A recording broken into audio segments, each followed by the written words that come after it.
Looking at Psalm number 40, verses number 1, 2, and 3. One of the Psalms, the Psalm and Songs of David.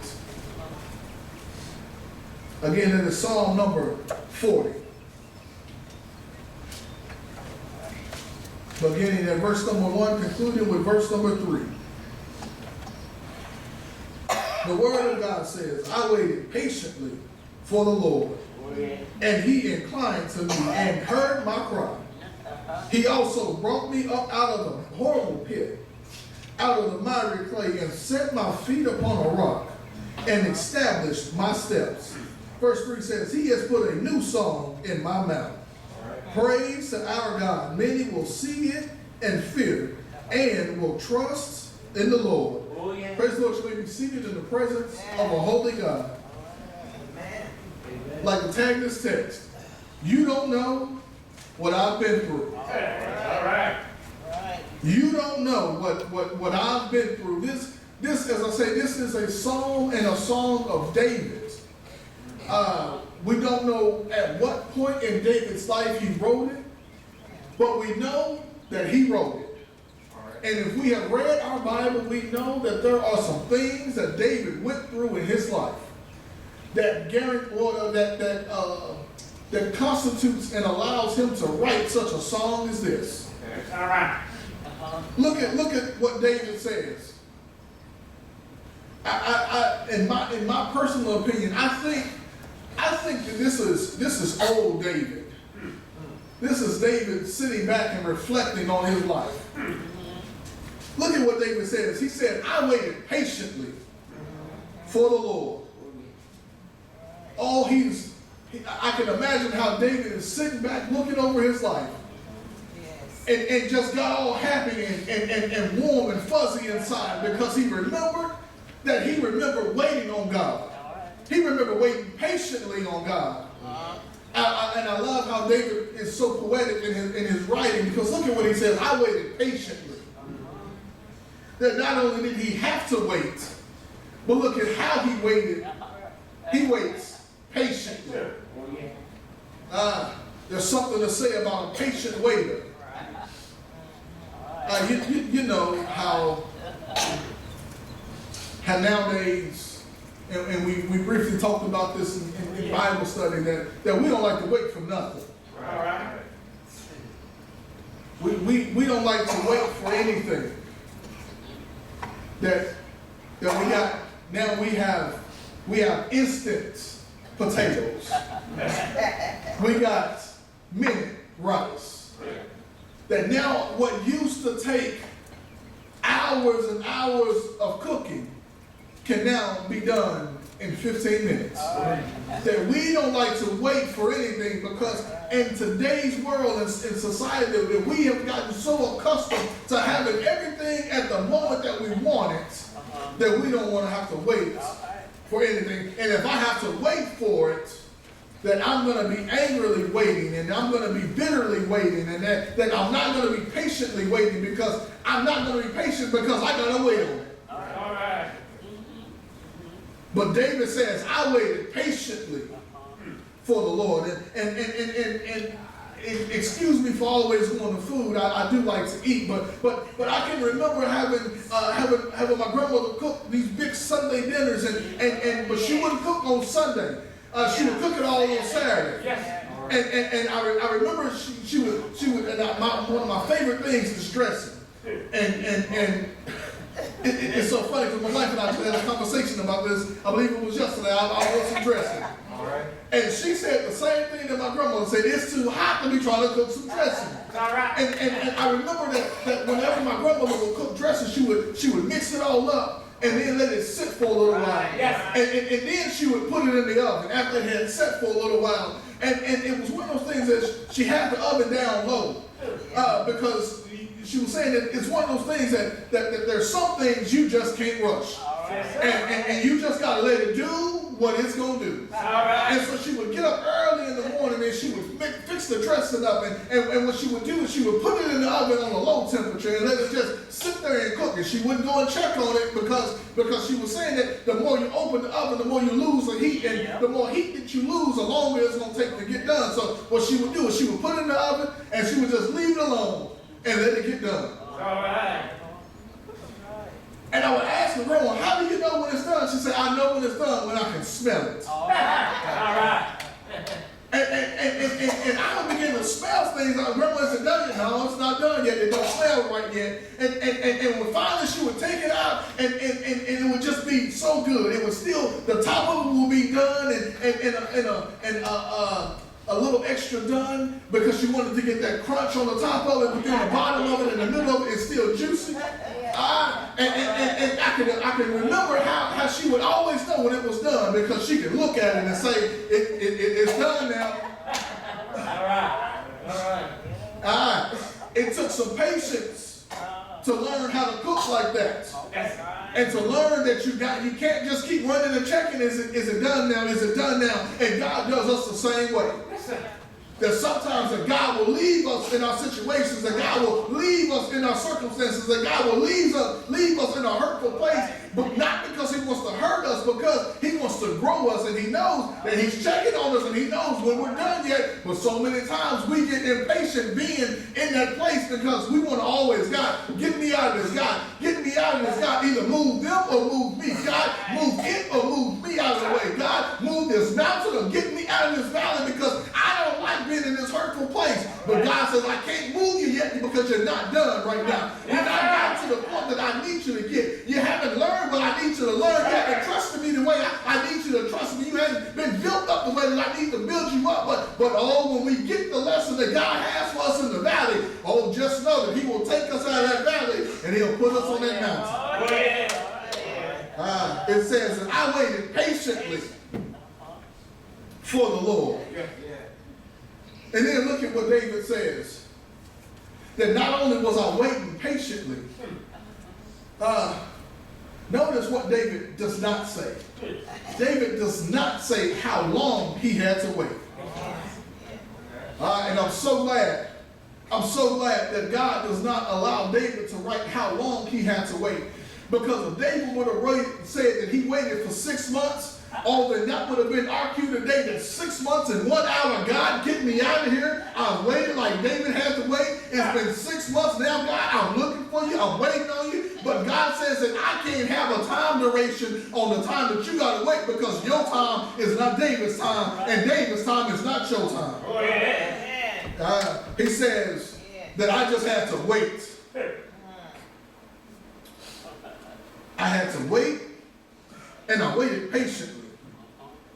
And he says, and the Lord, he says, I waited patiently for the Lord, and he, being Lord, inclined to me. I did a little bit of studying on this and a little bit of word study and research. And inclined simply means lean toward or bent toward. So David says that I was waiting patiently on the Lord. And in his time, he leaned in my direction. Oh, yes. Okay. All right. Look at what David is saying. That I waited, I was in something. And that I'm waiting on God to get me out of something. Oh, yeah. It says, and God leaned in my direction. And not only did God lean in my direction, it says he heard my cry. Oh, yeah. Now, here's the thing. As David was waiting, he was crying out to God. Okay. It says that as I was waiting patiently on God, that God, in his own time, leaned in my direction because he heard my cry. That he heard my cry implies that David was doing something while he was waiting. Well, yeah. That while he was waiting, he was praying. That while he was waiting, he was crying out to God. That while he was waiting, he was fasting. That while he was waiting, he was doing something to get God's attention. Well, yeah. So now not only is David having to wait on God, and I can tell you from personal experience that waiting on God, it's not fun. All right. In fact, waiting on God hurts because you don't know when God is going to show up.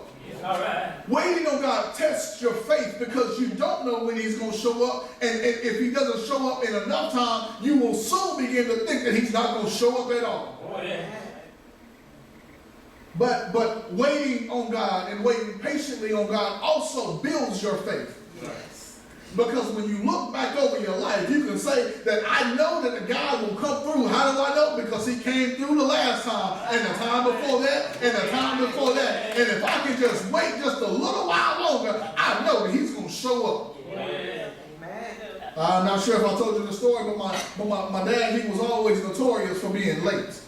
And whenever you would call him, he would say that he's just down the street or he's further ahead than what he really is. Right. And I can remember waiting on my daddy to come and get me and take us somewhere. And I would call him, Daddy, where you at? Oh, I'm just down the street. And so every car that passed, I would run into the front room, you know, the room that had the furniture in it that you couldn't sit on.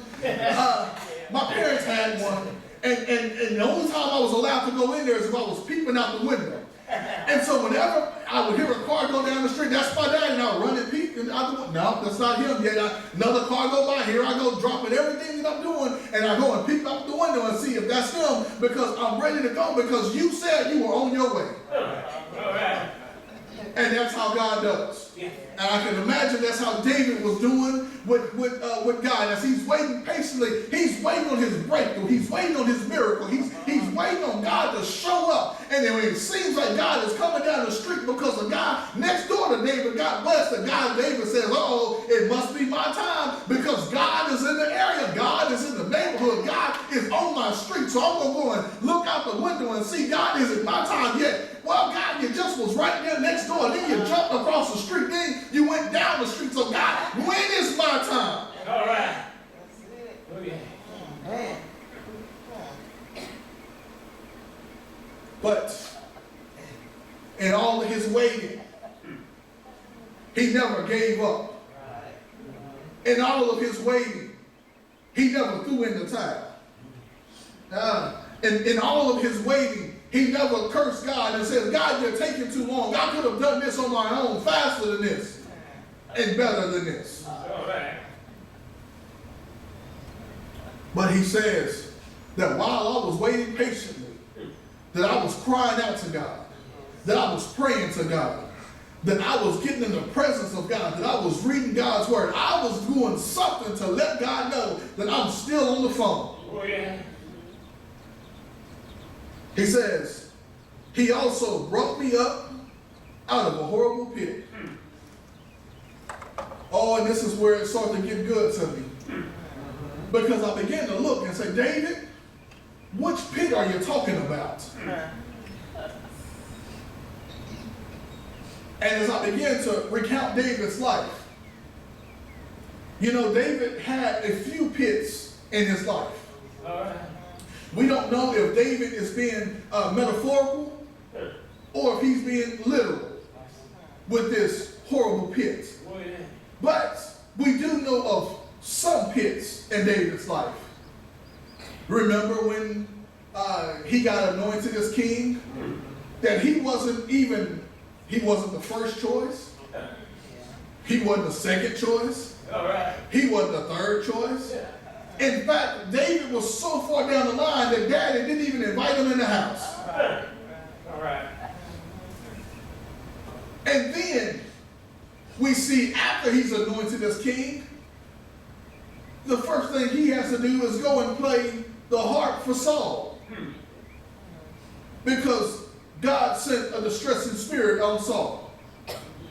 Another pit is right after he plays the harp, this young man named Goliath shows up on the scene and has terrified the entire Israelite army. And the mistake that he makes is calling out and cursing the Lord God Almighty. Oh, yeah. And little David, little teenage puny David says, hey, you just said a lot of things about a lot of people, and I can let all of that go. But you done opened up your mouth and you done spoke against the Lord my God. Yes. Now I got to kill you. Another pit that David has to face is after he kills Goliath, that now he is having to fear and flee for his life from Saul. Another pit is after he begins to be a voyeur and looks at Bathsheba bathing on the roof.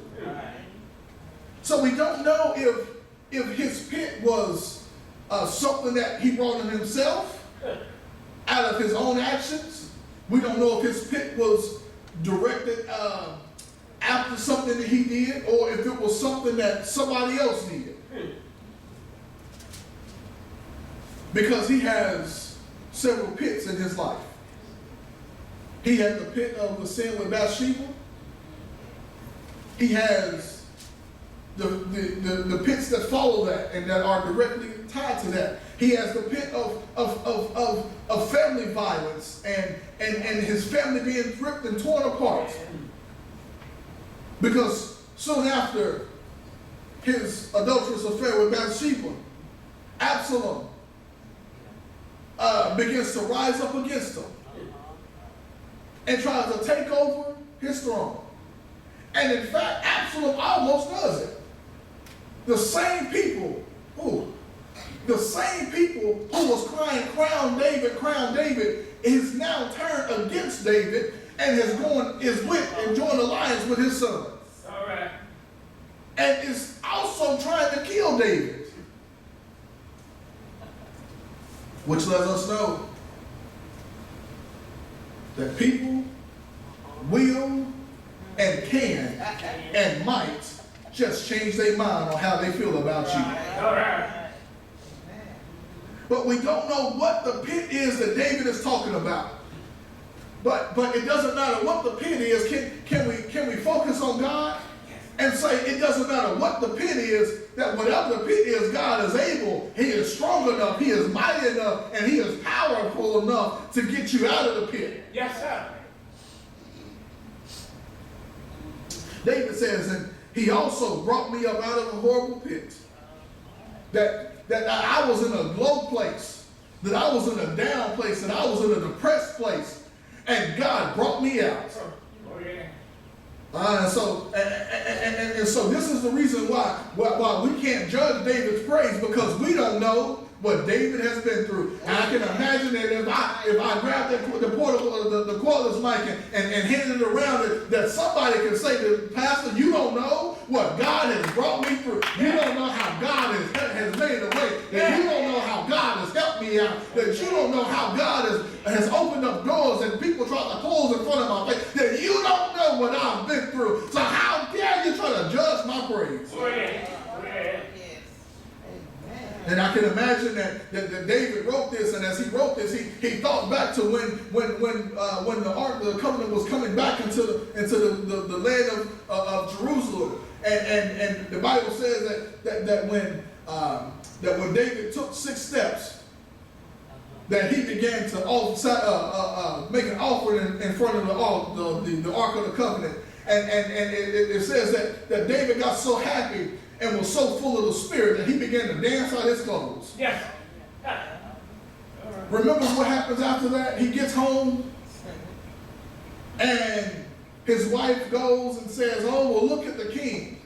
Just, in not so many words, embarrassing himself in front of all of the people, showing his linen ephod. And aren't you supposed to be royalty? And you out there acting like this in front of everybody? You need to be dignified. You need to act better than that.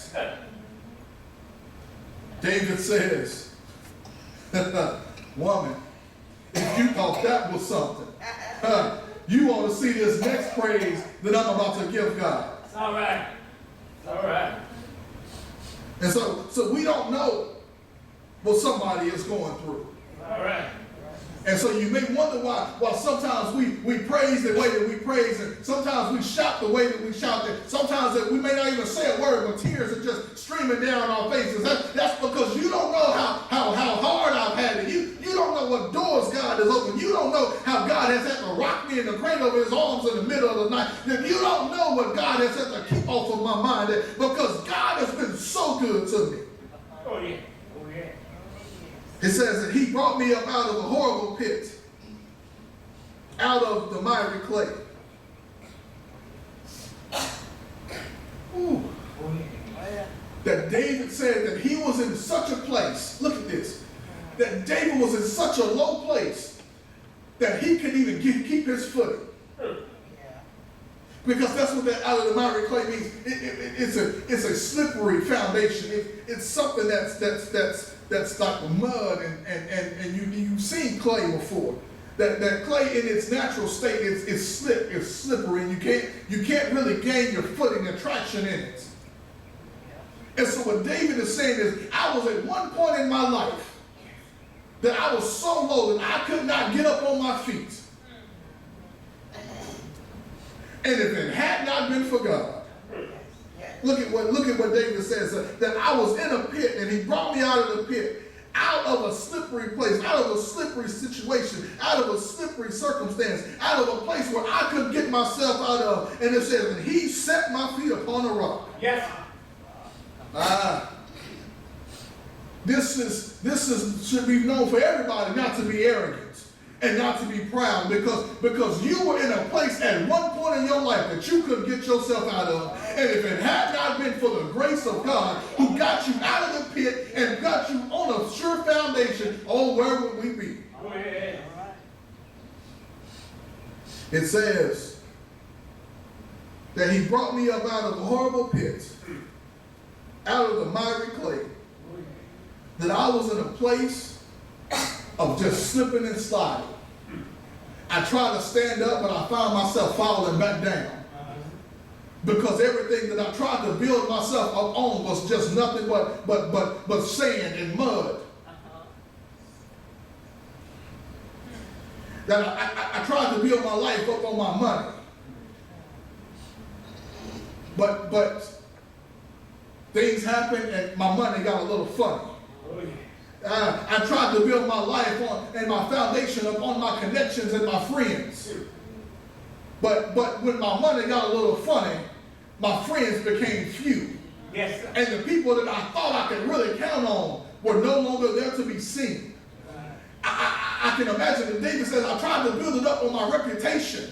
But what happened is, the moment somebody came and spread a lie about me, the people who really knew me and knew that I didn't do the things that they said I was doing, but all of a sudden they began to believe the people who was lying on me. That David says, all the people who was with me in my inner circle, and all of my connections that I had built up, they couldn't get me out of this because they're the ones who left me in this. Yes, sir. He says that he was in a place in his life that he couldn't get himself out of. Oh, but look at this. As we just said, that some of the pits in David's life, it was David's own fault that he was in that pit. It was his fault that he was in the pit, and he couldn't get himself out of what he got himself in. Oh, yeah. Oh, but here comes the hand of God. It says, and he set my feet upon a rock and established my steps. Let's take a look at that. He says, David is saying that when I got myself into something that I couldn't get myself out of, that I was waiting on God, and God finally came through and made a way. Oh, yeah. And when God pulled me out of what I was in, I remember that every time I kept trying to stand up, I kept falling back down. Because what I was trying to stand on wasn't the rock. Yeah.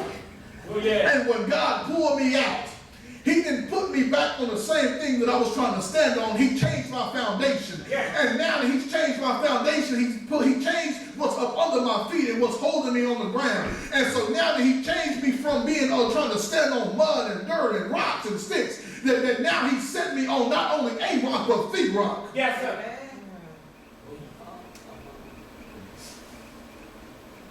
And then it says he established my steps.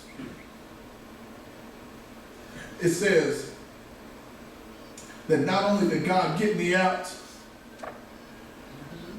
but he brought me out of it. And then he put me on a rock, but he didn't just leave me right there on the edge of what I just came out of so that I could fall back into it. Yeah. It says he established my steps. Look at what God does.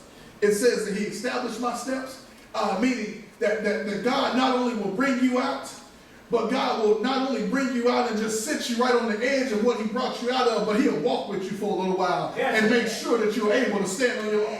Oh, yeah.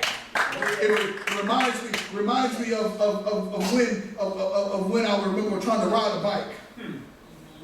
I had the training wheels, and I'm really thinking I'm doing something. I'm riding, I'm just going around in circles and in circles. And finally I got to the point to where I could take the training wheels off. And I remember my dad would sit there and he would hold the seat. And I would, okay, let go, and he let it go, and I get the wobble in, and he's still right there, just in case if I need him, he's right there. And then sooner or later, I would get to the point to where he would give me a good push and a boost to start, and I was gone. I would ride up the street and down the street, up the street and down the street. And he would have to be right there beside me because he knew that I had gotten to a point that he had walked with me enough to a point to where I could do it on my own. But if I ever needed something, he was just in the house. Because if anybody has ever ridden a bike long enough, you know that sometimes your chain would pop off. Yeah. And I couldn't put the chain back on. And so as I would begin to ride, and the chain would pop off, and I would have to go in the house and Daddy, I need you to help me. And this is what God has done with David. And not only with David, but this is what God does for all of us.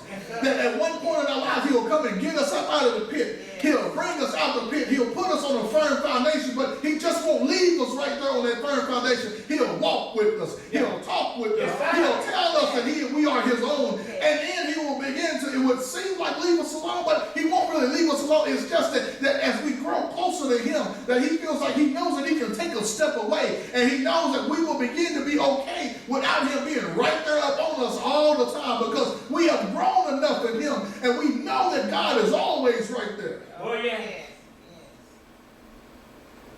But he will allow us a little bit of space to grow. Oh, yeah. He'll allow us a little bit of space to go through things. He'll allow us a little bit of space to hurt. But just know, if we begin to hurt too much, he's always right there. Oh, yes. And then look at what David says. It says that he has put a new song in my mouth. Oh, yeah. Praise to our God. Oh, yeah. Many will see it and fear and will trust in the Lord. He put a new song in my mouth. Yes, sir.